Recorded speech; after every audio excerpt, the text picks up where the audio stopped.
আচ্ছা মেয়েরা, আমরা ওই দ্য গ্রিন হাউস এফেক্টের ইন্ট্রোডাকশানটা পড়েছিলাম অ্যাবাউট দ্য পোয়েট। এবার অ্যাবাউট দ্য পোয়েম যেটা আছে সেটা আমরা একটু পড়ে নেব। The poem interrogates and establishes the theme of environmental concerns.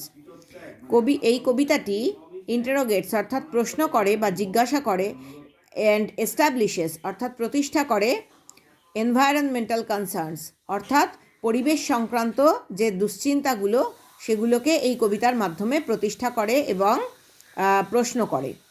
It proposes how poverty will grip people due to climate change.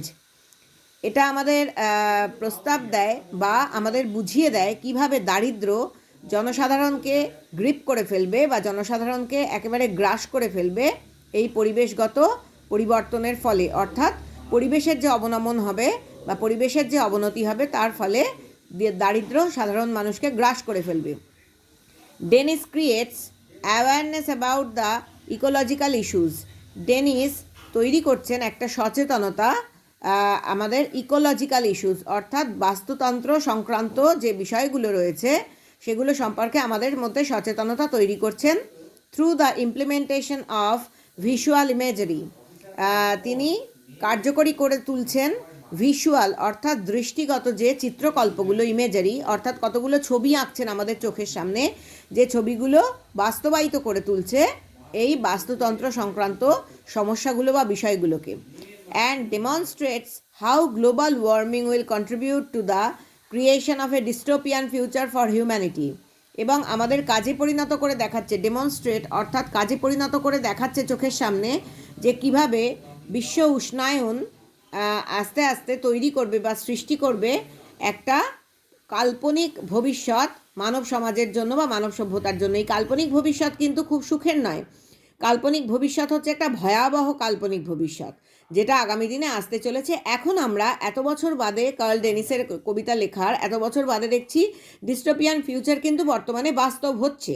হ্যাঁ, ডিস্টোপিয়ান মানে কাল্পনিক হলেও সেই কল্পনা কিন্তু আজকে ধীরে ধীরে বাস্তবে পরিণত হচ্ছে এবং পৃথিবীর বাস্তুতন্ত্র বা পৃথিবীর পরিবেশ সাংঘাতিকভাবে তার অবনতি ঘটেছে মানব সভ্যতার।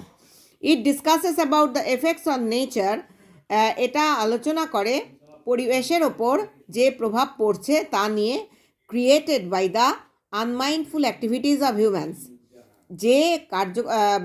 যে প্রভাবগুলো পরিবেশের ওপর পড়ছে সেটা হচ্ছে মানুষের আনমাইন্ডফুল অমনোযোগী কার্যকলাপের ফলে, অর্থাৎ অমনোযোগী কার্যকলাপ করছে মানুষ এবং তার ফলে পরিবেশ ধ্বংস করছে এবং তার ফলে পরিবেশের ওপর একটা খুব খারাপ প্রভাব পড়ছে, সেই নিয়েও আলোচনা করে এই কবিতা।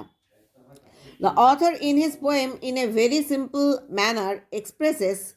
কবি তার কবিতায় অত্যন্ত সহজ ভাষা এবং ভঙ্গিতে প্রকাশ করেন that we humans are not worried about the issues of climate changes, as we all are unable to understand the severe effects on our planet, but the future will show the effect and the whole human civilization will be destroyed. একটু একটু করে বুঝি আমরা। যে কবি খুব সহজ ভাষায় প্রকাশ করছেন যে আমরা মানুষেরা একেবারেই দুশ্চিন্তিত নই, আশঙ্কিত নই। এই যে পরিবেশের যে পরিবর্তন ঘটছে সেগুলোর ভয়াবহ যে প্রভাব, সেগুলো নিয়ে আমরা একটুও দুশ্চিন্তিত নই বা আশঙ্কিত নই। As we all are unable to understand, আমরা বুঝতেই পারছি না the severe effects on our planet, যে এই পরিবেশ পরিবর্তনের ফলে আমাদের গ্রহের ওপর কি মারাত্মক একটা খারাপ প্রভাব পড়বে পরিবেশ চেঞ্জের ফলে বা পরিবেশ পরিবর্তনের ফলে।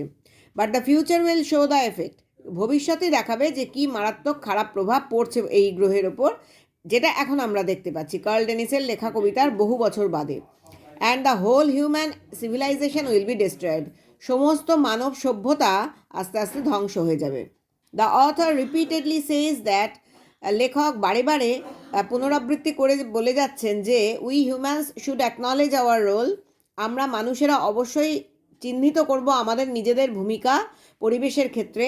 And start taking conscious efforts, এবং শুরু করব আমরা সচেতন পদক্ষেপ নিতে to prevent the inevitable damage, যাতে এই অবশ্যম্ভাবী যে ক্ষতি সেটা আমরা আটকাতে পারি। আমাদের এই গ্রহের ওপর পরিবেশ পরিবর্তনের বা বিশ্ব উষ্ণায়নের যে অবশ্যম্ভাবী ক্ষতি তা যাতে আমরা আটকাতে পারি অন আওয়ার এনভায়রনমেন্ট, আমাদের পরিবেশের ওপর আমাদেরই কাজের জন্য যে খারাপ প্রভাব পড়ছে সেই খারাপ প্রভাবটাকে যাতে আমরা আটকাতে পারি, বা যে খারাপ কাজগুলো, অমনোযোগী কাজগুলো আমরা করছি যার ফলে পরিবেশ বদলে যাচ্ছে, বিশ্ব উষ্ণায়ন ঘটছে এবং আমাদের গ্রহের ক্ষতি হচ্ছে তার খারাপ প্রভাবের ফলে, সেটা যাতে না হয় তা যাতে আমরা আটকাতে পারি তার জন্য আমরা অবশ্যই পদক্ষেপ গ্রহণ করব।